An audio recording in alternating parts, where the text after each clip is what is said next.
Dear student, ધોરણ 9 હિન્દી વિષયની April 2026ની 80 ગુણની વાર્ષિક પરીક્ષાનું પેપર સોલ્યુશન આવી ગયું છે। તો આજના વિડીયોમાં આપણે સંપૂર્ણ પેપર સોલ્યુશન જોઈશું, માટે વિડીયો પૂરો જોજો, વિડીયોને લાઇક કરજો, તમારા બધા મિત્રો સાથે શેર કરજો। તો ચાલો શરૂ કરીએ આજનો વિડીયો। દોસ્તો, ધોરણ 9 હિન્દી વિષયની એપ્રિલ 2026ની 80 ગુણની વાર્ષિક પરીક્ષાનું સંપૂર્ણ પેપર સોલ્યુશન PDF ફોર્મેટમાં ડાઉનલોડ કરવા માટેની લિંક આ વિડીયોના ડિસ્ક્રિપ્શનમાં આપેલી છે। તેના પર ક્લિક કરીને તમે ક્વેશ્ચન પેપરની અને તેના સંપૂર્ણ પેપર સોલ્યુશનની એમ બંને પીડીએફને સૌથી પહેલાં ડાઉનલોડ કરી શકો છો। અથવા તો દોસ્તો, પેપર સોલ્યુશનની PDF ડાઉનલોડ કરવા માટે તમારે ગૂગલ ઉપર સર્ચ કરવાનું છે www.mygkguru.in। આ વેબસાઇટ તમે સર્ચ કરશો એટલે જે પહેલી લિંક આવશે એના ઉપર તમારે ક્લિક કરવાનું છે।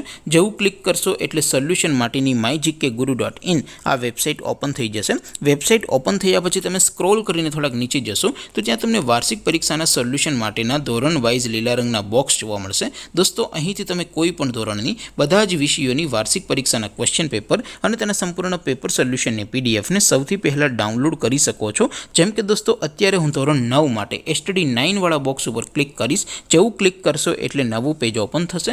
નવું પેજ ઓપન થાય એમાં તમે સ્ક્રોલ કરીને થોડાક નીચે જશો તો ત્યાં તમને STD9 પેપર સોલ્યુશન 2026નું એક બોક્સ જોવા મળશે, જેમાં દોસ્તો નીચે લખેલું છે STD9 હિન્દી પેપર। તેની સામે ડાઉનલોડ બટન છે, તો એ ડાઉનલોડ ઉપર ક્લિક કરશો તો ધોરણ 9 હિન્દી વિષયની વાર્ષિક પરીક્ષાનું ક્વેશ્ચન પેપર PDF ફોર્મેટમાં ડાઉનલોડ થઈ જશે। તેની નીચે લખેલું છે STD9 હિન્દી સોલ્યુશન, તેની સામે પણ ડાઉનલોડ બટન છે, તો એ ડાઉનલોડ ઉપર ક્લિક કરશો તો ધોરણ 9 હિન્દી વિષયની વાર્ષિક પરીક્ષાનું સંપૂર્ણ પેપર સોલ્યુશન PDF ફોર્મેટમાં ડાઉનલોડ થઈ જશે। તો દોસ્તો, આવી રીતે તમે ધોરણ 9ના બધા જ વિષયોની વાર્ષિક પરીક્ષાના ક્વેશ્ચન પેપર અને તેના સંપૂર્ણ પેપર સોલ્યુશનની PDFને www.mygkguru.in આ વેબસાઇટ પરથી ડાઉનલોડ કરી શકો છો।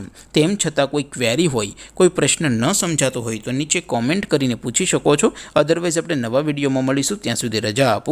આવજો દોસ્તો, જય હિન્દ, વંદે માતરમ।